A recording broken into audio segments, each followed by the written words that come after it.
Newborn baby in a trash can is still in jail. Her family says the baby is doing well and the charges are too harsh. The shooting death of Walter. And on both of these stories, you'll want to stay with Fox Carolina News as well as foxcarolina.com while we continue to gather more information. Well, a developing story tonight. The Greenville woman police say threw her newborn baby away in a trash can shortly after giving birth. Remains behind bars nearly a year after being arrested. Officers say they found Sharon Ferguson's baby boy in a trash can. The child lived and is said to be doing well today, but Ferguson is charged with attempted murder and unlawful neglect of a child. Her bond is set at $125,000, but the family is unable to pay to get her out. Tonight, her family held a news conference at the Phyllis Wheatley Community Center in Greenville. Fox Carolina's Charlisa Gordon was there. She's live tonight outside the Greenville County Detention Center where Ferguson remains locked up. Yeah, the family at the press conference today requested that her bond be reduced. They said her case is similar to other cases where the bond was less. And more importantly, they said they want her to be sentenced to a mental facility instead of spending more time behind these walls.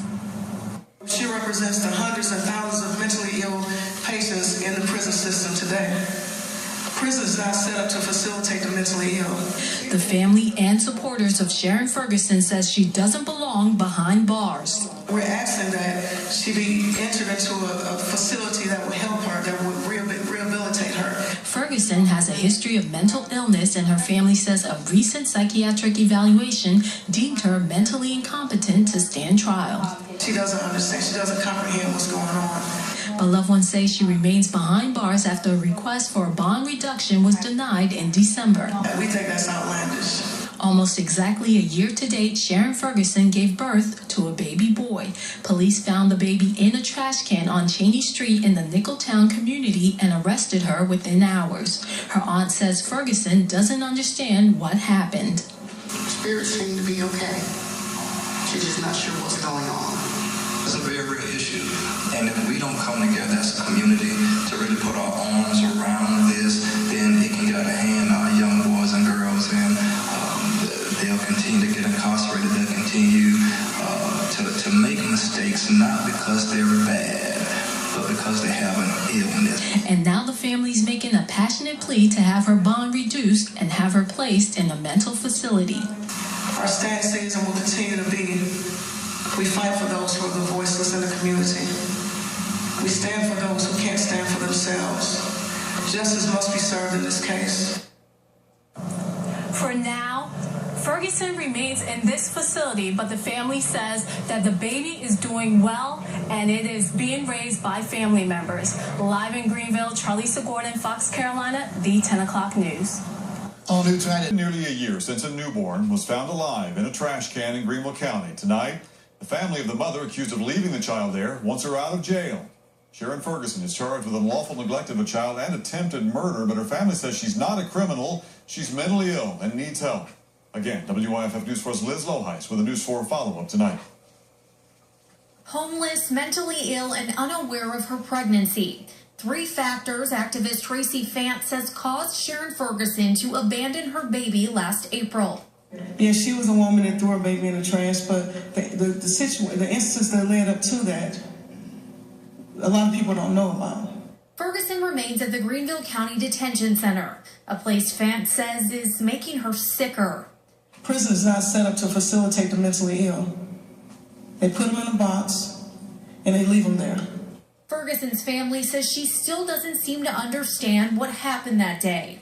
I want her to be placed in an area, in a facility where she's going to get help to help her regain her composure, be back into society.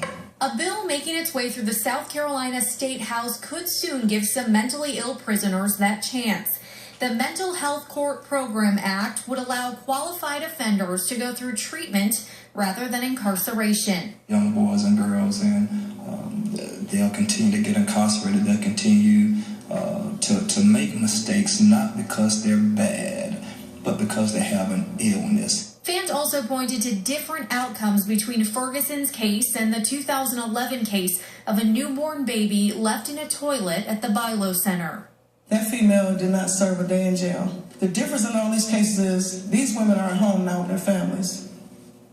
Sharon Ferguson still sits in jail. Liz Lohais tonight. The bad baby is now a year old, healthy, and in the custody of a family member. We reached out to the solicitor for comment on the case, but a spokesperson there told us he would not be available to respond tonight. Family of a Greenville woman charged with attempted murder and neglect for dumping her hours-old newborn in a trash can last year says that she should not be in jail. It's been almost a year since Sharon Ferguson was arrested and given a $125,000 bond. A man found her child wrapped in a blanket inside a plastic bag in a trash can in Greenville's Nicholtown community last April. Her family says her charges and the high bond are outrageous because Ferguson has a history of mental illness. They say she should be in a mental health facility that can help her with her illness instead of a jail cell. Advocate Tracy Fant is the spokesperson for the family. Today she joined them in saying more needs to be done to help the mentally ill. She represents the hundreds and thousands of mentally ill patients in the prison system today. Prison is not set up to facilitate the mentally ill.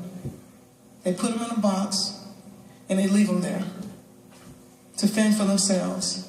We're asking, and we continue to ask, that mental illness is taken into consideration when things like this happen.